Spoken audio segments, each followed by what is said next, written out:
What's going on, ladies and gentlemen? Yours truly, Mr. Anson Malcolm in the building, aka Malcolm Finance. And today, I want to do my best to share with you exactly how you're going to make money online just by working a couple hours a day. Now, if you don't know anything about me, in the year of 2020 and beyond, I have made close to $300,000 online strictly from my phone. And I've done that with various business models. And the best thing about making money online is that you could do it anywhere. You could work from anywhere. You know, I personally like to work from home. And I usually do it after I finish my 9 to 5. I wouldn't consider myself a 9 to 5 millionaire or anything like that. But one thing I did learn, well, let me back up. I'm Caribbean. So I'm Jamaican, Jamaican, whatever you want to call it. But I am Caribbean, of Caribbean descent. And, Caribbeans, we usually have a lot of jobs. We have, we can do, we'll be a mechanic, we'll be a carpenter. We usually pick up a lot of odd jobs because we got to make ends meet. My father alone had a lot of jobs. My mother, she was a teacher by trade, but, she had a lot of teaching jobs. So picking up one, two, three, four, five, six, 7 jobs is common for Caribbean people. So I saw that growing up. I saw like, wow, my father didn't just go to work and come home. He went to work, came home. He had business cards that he hung out, that he passed out, for carpentry if you need any work on your house or anything like that. And he used all of that money from his side hustles and his job to create a real estate business that I now have the opportunity to manage, which is extremely dope. I didn't understand the power of it because every single Sunday I would wonder why we had to go over to our properties to take out the garbage. But now that I understand financial literacy and things like that, I see that it was a blessing. But he had something that I didn't have, which is physical traits, or he was privy to certain apprenticeship roles like carpentry, plumbing, electrician that I wasn't privy to, right? I didn't grow up and have a plumber or electrician trade, or go to school for electrician, or go school, things that you could sell to the common man. I wasn't versed in those things. I went to school for nuclear medicine technology. I have a bachelor's in nuclear medicine and a minor in hospital administration. So my knowledge and my thinking is more administration based and nuclear medicine, if you want to talk about trade. All right. So I remember when I was about probably like 17 or 18, I realized, wow, like I don't have no income except for my parents. And my parents were pretty fine with, giving me money, but in the back of my mind, the seed started to grow. Like, wow, how would I make money if my parents weren't here, or if something, something happened to them? And I started to look, fast forward probably 10 years, 27, 28, I got laid off from my first job. And when I got laid off from my first job, I realized, man, I don't really have no income. Usually it takes you about 3 months to get another job. And within those 3 months' time, I did obtain another job. However, it still left me kind of like, wow, I really don't have no other skills outside of what I learned in school. But that's when I started to search to try to make money elsewhere. And, people were talking about working from home that time. It was just beginning to manifest, and I didn't really understand it. So I said, you know what, let me try to work from home. And then the only thing I could really think of, or the only thing that I discovered, was filling out surveys. And surveys is very time consuming. And you have to fill out 1 million surveys and you only get like 10 cents.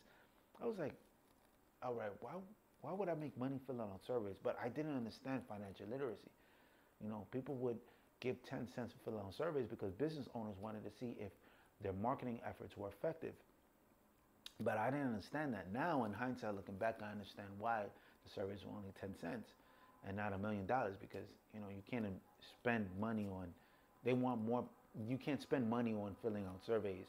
You need that money reserved to, for your marketing efforts if you're a business. So anyway, I tried to be a barber. That didn't work out. I learned how to cut hair, but, I had to market it. I didn't really know how to market it. I didn't understand marketing. So then, fast forward to 2016, when I'm a lot older, I discovered this business model called dropshipping. And dropshipping just literally changed everything about me. I mean, during this time too, of course, I'm picking up little odd talents and, like, event planning. I used to be a dancer Not like that, like a Jamaican dancer where you fling your shoulder and all that, Willie bounce and all that stuff. So I used to be a Jamaican dancer and an entertainer, and that transformed into event. Sorry, that transformed into event planning, which later on transformed into me selling little T-shirts here and there. But I was just doing it just to get some attention from girls. It really wasn't a business. It was just to have a little hype or something like that. So fast forward to 2016, then I began to think like, I discovered the business model of dropshipping, and I saw all these 17 and 18-year-olds on YouTube making a lot of money, and I was just like, wow, you guys really make this money? They were saying, yeah, they do. And I kept on seeing it, and the algorithm was doing its thing, sending me a whole bunch of, making money online things, and one thing led to another, and that's how I started dropshipping, right? So that's the business model that I started, which I transformed into middleman branding. And middleman branding is something that I teach in my course. If you're interested in that, you can always reach out to me, and I can make that available to you. I could give you a special link. You have to become a member, of course, and then you have access to the course. So after I found and discovered dropshipping, I realized that now this is turning more into a story, but I think stories sell. After I discovered dropshipping, something monumental happened, and what actually happened is that I got laid off, and that's when it kind of kicked in. I was like, since I got laid off, let me try this dropshipping thing out. So the first time I got laid off, I made $50,000. Yes, you heard me right, $50,000. And because I was working on it, but I was just doing a little bit, a little bit here and there, but it wasn't really anything serious. Then I made 50 grand. After I made the 50 grand, they rehired me again, or the position became available again, and I went back to work, and then I paused for a little bit. Then I tried it up again, and I realized that I was at work, but when I came home at nighttime, the business, due to the fact that the business was already running, all I really had to do was just automate it, kind of manage it. And then I started to like outsource things. So I started to think, what, instead of me working in my business, let me work on my business. So let me worry about the broader vision, where we're going as a company. And I started to do that. I started to hire 2 or 3 personnels and 2 or 3 employees, and then the business started to grow. And then all I literally had to do was just chill and make money. And I was making like $1,000 a day. I'm comfortable at $1,000 a day because it's not too much customers that I have to hire more people, and then something happened. And I was still working out the relationship with my supplier, the person that was sending the products to my customers on my behalf. So then I started to create a system where, literally I would just, on my lunch break, start working on my business and it will do good. And it was actually better for me to do it on my lunch break because it became ingratiated in my day. When I was sitting down here not doing anything, or when I had a day off, or when I was on vacation, I really wouldn't work on my business, because it's not a part of me. I don't feel like I'm actually doing something. I feel like I'm just staying at home. So little by little, I started working my business during my lunch break, and I got laid off again. But when I got laid off again, I wasn't even upset, because at that time I was making $1,000 a day. Even now I'm still making that. I make like $2,000 to $3,000 a day right now in my business. So I was doing that, and as I was doing that, I began to realize that, man, I could really do this on the side, and I could probably quit my job. Even though that never even came to my mind, because I really do enjoy what I do. I'm probably one of the rare people in this world that really enjoy what I do. I didn't do this out of, I hate my job. I do this out of curiosity, really, like, wow, if they're 17, 18, 19, and they can make it, I'm much older. Maybe I can make it. And I actually tried it, and it actually worked. So, I always ask people, and that's my story pretty much there. But, back to what I was saying, I always ask people, I know you're working from 9 to 5, building somebody else's dreams, but what are you doing from 6 to 10? It's very important. What are you doing from 6 to 10? You've got to be doing something from 6 to 10. It's just in me because it's in my father, it was in my mother. So you got to be doing something from 6 to 10. So, because that's where you get to live your life. Remember, you work to live, not live to work. That's something that I like to teach all of my students and everybody who comes into my ecosystem. You you work to live. You don't live to work. Some people are so over obsessed with work. Work drama, I don't even worry about that because I got real drama in my real life. Like I really have to scale this business and I really have to fulfill orders and I'm putting out fires on the daily, which you're used to, you know. So it's not really like, oh, it's a fire or something like that. It's more like, hey, like this is for me. This is something that I'm going to be able to, that's going to put a lot of money in my pocket to build generational wealth.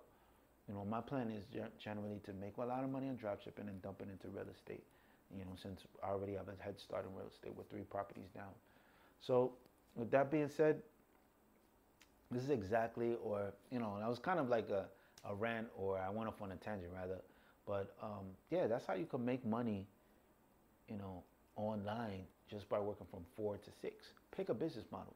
Pick a business model. I think the business model that you should pick is dropshipping because dropshipping is easy. It's gotten a lot harder, but now it's a lot easier to get traffic. It's harder to do actual dropshipping, the actual building a store, creating an offer, looking for a product. That's harder, but actually attracting customers has become easier because with the emergence of TikTok. So yeah, just go out there and try it and just begin the process. Begin going on YouTube, watching videos like this and seeing if it's something that you're definitely interested in. So remember, if you're at your 9 to 5 right now and you're watching this video, don't remember to work on yourself from 6 to 10 because there's a famous quote that says, you can either build your dreams or get hired to build somebody else's dream. Either way, you're building a dream. You're building somebody else's dream, which is the owner, not your boss. That's financial literacy that we don't really understand. Your boss is the same person like you. The owner is the boss. These are the things that kind of upset me but now that I understand this and I realize people and I realize these and I realize this, it makes me a little bit. That's what makes me want to teach so much and makes me want to share the information that I already know because a lot of people say I'm the biggest boss that you've seen thus far. All that stuff that Rick Ross was talking about. But to be honest with you, the boss doesn't really make a lot of money. The boss just means that he's in control. He's just this employee of the month. Really, he's just a higher tier. The owner is the one that makes money, which is something that we're not talking about. Ownership, bro. Ownership hires the boss. When you hear Rick Ross talking about, I'm the biggest boss, I want to be the boss of me, I don't want to work for nobody, you're always going to have a boss. Because it's an ecosystem. It's a circle of life. That's really what it is. Because trust me, right now I could quit my job. I make $3K a day. I could quit my job. But when I quit my job, you know who's going to be my boss? You guys. You guys and the customers that I have, you guys are going to be my boss. So if you say make a video on how to make money online with 20 cents, I have to do that. I have to go find a way how to do that.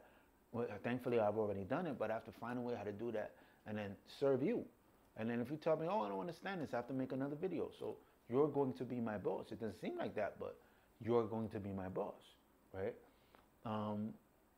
Even in the business, you have customers, you have an employee, you have a boss, and then you have an owner, right? The customers, they take their money and they spend it at the owner's business. The owner hires the boss to run the business. The boss is not in control of the business, in terms of ownership.